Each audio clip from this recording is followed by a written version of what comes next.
The shadow of the double-headed eagle. Picture silence. Not just quiet, but a deafening, crystalline silence you can only hear deep in the Arctic wilderness.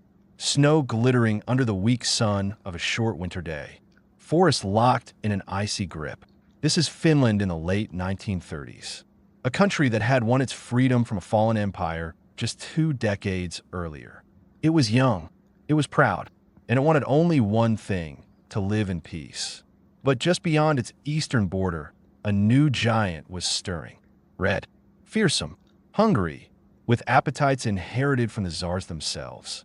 This story isn't just about war. It's the 20th century tale of David and Goliath. It's about how a lie, once enshrined as official truth, can lead to thousands of deaths. It's about how a single gunshot, perhaps one that never even happened, altered the course of world history.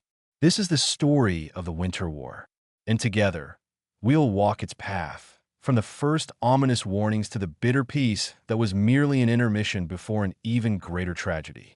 Independence bought with blood. Why the seed of distrust had already sprouted. To understand the fury of the Winter War, we must rewind to December 6, 1917. On that day, Finland, after more than 100 years as part of the Russian Empire, declared its independence. Remarkably, the young Soviet Russia, itself born in the fires of revolution, recognized it. At first glance, it seemed like a brotherhood forged in opposition to Tsarism. But appearances can deceive. Finland's own civil war soon poisoned the well. Whites, backed by Germany, clashed in a death struggle with Reds, who found sympathy in Moscow. When the Whites won, the Kremlin didn't see it as Finland's internal affair. They saw it as a personal insult and proof of global bourgeois conspiracy. Imagine being a Soviet leader. Right next door, a state emerges where your ideological enemies have triumphed. Would you trust them? Absolutely not. That was the first, deepest seed of distrust. In 1920, the Treaty of Tartu was signed, drawing a border. But here's the problem: Leningrad, the cradle of the revolution and the Soviet Union's second most important city, was left just 30 kilometers from Finnish territory. 30 kilometers, less than an hour's drive by modern standards. For the artillery of that era, it was practically point-blank range. Economic and strategic insight. Why was Leningrad so critical? Let's pause for a moment and look at the numbers. By the late 1930s, Leningrad wasn't just a symbol. It was an industrial titan. The city produced every third tank and every fourth tractor, which in wartime instantly became tank factories. It housed the legendary Kirov and Izhora plants. Up to 40% of all Soviet military output flowed through Leningrad. Losing it would have paralyzed the nation's defense. And from Finnish soil, the most powerful guns of the day could reach the city. Imagine someone holding a pistol to your temple, and even if your neighbor insists he's friendly, he refuses to lower the gun. Stalin very much wanted that gun gone. Diplomacy of ultimatums. We're offering you mountains of gold. And so began a diplomatic dance that felt more like a slow tightening of a noose. In the years 1938 and 1939, Europe already reeked of a coming world war. Hitler had taken Austria and carved off a piece of Czechoslovakia. The Soviet Union knew, sooner or later, Hitler would turn east, and his first blow would likely fall on Leningrad. The city had to be secured. The USSR summoned Finnish diplomats and laid its cards on the table. The demands were, in essence, give us a slice of the Karelian Isthmus. We just want to push the border away from Leningrad. Just a little. Let us lease the Hanko Peninsula. We'll build a naval base there to guard the entrance to the Gulf of Finland from unwanted guests. In return, we'll give you land in Karelia, over 5,000 square kilometers. Your lands are densely populated. Ours are wild forests and swamps. A fair trade. On the surface, it seemed like an offer they couldn't refuse. But the Finns saw the trap. The territory Moscow offered truly was wild. Swamps, rocks, and untamed woods. Meanwhile, Finland would have to surrender developed, inhabited regions with towns and farms. It was like being asked to trade your 3-bedroom downtown apartment for 2 hectares of Siberian taiga. No, thank you. But it wasn't just economics. Finland prided itself on neutrality. Hosting a Soviet military base that would instantly destroy that neutrality and throw them into Moscow's embrace. Backed by overwhelming public opinion, virtually the entire nation opposed the deal. The Finnish government politely but firmly refused. They believed Moscow's security concerns masked a desire to swallow their country whole. And as we'll later learn, they weren't entirely wrong. The shelling of Manila, the match that lit the war. On the evening of November 26, 1939, artillery fire echoed near the village of Manila on the Soviet side of the border. According to a Soviet diplomatic note, Finnish artillery had shelled their positions. 4 Red Army soldiers were killed, 9 were wounded. Shock, outrage, panic in Finland. They launched their own investigation and declared, "Look, we don't even have artillery on that stretch capable of reaching Manila. It's physically impossible. Let's form a joint commission and investigate together." Moscow's reply was simple and terrifying. Rejected. We don't believe you. By November 28th, the USSR had torn up its non-aggression pact with Finland. The machinery of war had been set in motion. Now, let's play detective. What really happened? Today, most historians agree. This was a classic provocation. Why? To appear as the victim. To justify aggression in the eyes of its own people and the world. Recall the Gleiwitz incident, where the Germans faked a Polish attack on their radio station. Everyone played by the same dirty rules. Even Nikita Khrushchev, in his memoirs as Soviet leader, hinted that the shelling was staged by their own side. War needed a pretext, and they manufactured one. The phantom government of Kuusinen, the Kremlin's true goal. On November 30th, thousands of Soviet bombers rained destruction on Helsinki and other cities. The invasion had begun, and on December 1st, in the captured village of Terhoki, the Finnish Democratic Republic was proclaimed, led by Otto Kuusinen, an old Finnish communist who'd lived in Moscow for years. Here, the mask of the liberation campaign fell away completely. If the goal was merely to shift a border, why create a puppet government? The answer is clear. The true aim was the full Sovietization of Finland. Stalin wanted to do to Finland what he'd later do to the Baltic states, absorb it into the USSR. On December 2nd, the USSR immediately signed a friendship treaty with Kuusinen's government, which requested acceptance of all the original territorial demands. A brilliant move, or so it seemed, to legitimize conquest from within. But the plan shattered against Finnish reality. Instead of joyfully welcoming liberators and overthrowing their bourgeois government, the Finnish people rallied around their leader, Marshal Karl Gustav Mannerheim. The Kuusinen project failed. It was quietly abandoned once it became clear this war wouldn't be a walk in the park. The Mannerheim Line, a wall of stone and steel hearts. When the Red Army crossed the border, they expected a cakewalk. The odds were catastrophic. Picture this. Against 425,000 Soviet troops, 2,200 tanks, and nearly 2,500 aircraft, Finland could muster only 260,000 men, 30 tanks, and 130 planes. Finland's fate seemed sealed, but they were fighting on home ground. Their greatest ally was nature itself: forests, swamps, lakes, deep snow, and brutal cold. And their shield was the legendary Mannerheim Line. This wasn't a solid wall like France's Maginot Line. It was a clever network of 22 defensive strongpoints stretching 135 kilometers. It included 194 reinforced concrete bunkers, over 800 earthen timber fortifications, anti-tank obstacles, minefields, and miles of barbed wire. But its real strength wasn't concrete. It was positioning. Each bunker was hidden in forests or carved into rock, its firing slits angled to rake advancing troops from the side. To reach one, infantry had to wade waist-deep through snow under deadly fire. Soviet soldiers, hardened in open-field maneuvers, were unprepared for this kind of war.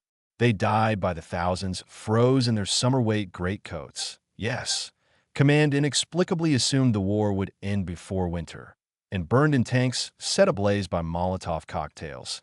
a weapon the Finns named as a sarcastic jab at Soviet Foreign Minister Vyacheslav Molotov. The forest slaughter, the genius of Mahdi tactics. While frontal assaults battered the Mannerheim Line on the Karelian Isthmus, a true tragedy unfolded in the snowy forests of northern Karelia. The Soviet Ninth Army tried to cut Finland in half, and here, the Finns demonstrated tactical mastery. They leveraged their strengths, mobility.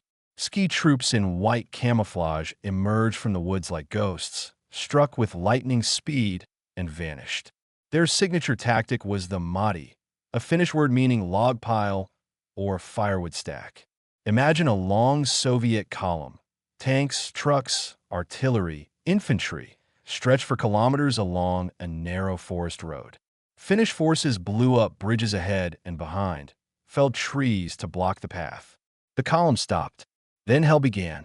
From the flanks, Finns methodically chopped the log pile into small, isolated pockets. Communications failed. Officers fell. Ammunition ran out. Men froze, starved, and died in futile breakout attempts. This is how the Soviet 163rd and 44th Divisions were annihilated near Suomussalmi and on the Rate Road. These weren't battles, they were massacres. Thousands of Red Army soldiers perished. Vast amounts of equipment were lost. The world watched in awe at this winter miracle, a tiny nation holding a giant in check. Economic analysis. What did the USSR's easy walk really cost? Let's do the math. A war plan to last 2 weeks dragged on for 3.5 months. Mobilizing hundreds of thousands, producing thousands of vehicles, supplying the front, all cost a fortune. Some estimates put direct Soviet military spending at several billion dollars in today's value. And that doesn't include indirect losses, disrupted industrial plans, plummeting international prestige, and embargoes. The war became a black hole, draining resources from a nation preparing for a far greater conflict with Germany. The February onslaught, how the defense was broken. Realizing old tactics wouldn't work, Soviet command changed course. Tough, decisive Semyon Timoshenko took charge. Fresh divisions swelled Soviet forces to 760,000 troops. But the real game changer was massive artillery. Monstrous guns of 203 and 280 millimeters, tasked with reducing Finnish bunkers to rubble. On February 11th, 1940, an assault began unlike any Finland had seen. After 10 days of apocalyptic bombardment, tons of metal raining on every square meter of defense, Soviet troops advanced. No more frontal charges into machine gun fire. Now, storm groups flanked bunkers and tossed in grenades. By February 17th, the first defensive belt was breached. By month's end, the Red Army reached the second line. Finland's strength was fading. Peace at any cost, the Moscow Peace Treaty. Finland stood on the brink. Its army was exhausted. Reserves were gone. Western allies, Britain and France, promised help, but it was too little, too late. Their plans to send an expeditionary force seemed more like geopolitical maneuvering against the USSR than genuine aid. The Finns realized they were alone against Goliath. The Finnish government made a heartbreaking choice: ask for peace. Talks in Moscow were brief and humiliating. The victors dictated terms. On March 12, 1940, the Moscow Peace Treaty was signed. The terms were far harsher than pre-war Soviet offers. Finland lost 10% of its territory. The entire Karelian Isthmus, including Vyborg, its second largest city. The western shore of Lake Ladoga. The Sala region in the north. The Hanko Peninsula, leased to the USSR for 30 years. But the deepest wound was human. Around 430,000 Finns, residents of these lands, became refugees in their own country. They abandoned homes, farms, and ancestral graves, fleeing westward. That scar in the Finnish national soul remains unhealed to this day. Aftermath and losses, numbers behind the human tragedy. Let's face the truth. The price was horrific. Finland, 25,904 dead, over 43,000 wounded. A small nation gave its best sons for freedom. USSR, At least 126,875 killed, missing, or dead of wounds. And that's without counting medical casualties. Over 264,000 more. Plus, around 6,000 prisoners, who upon return were sent to camps as traitors. This war revealed to the world that the Red Army wasn't the invincible colossus it claimed to be. Its weaknesses, poor officer training, lack of initiative, inadequate winter gear, became public knowledge.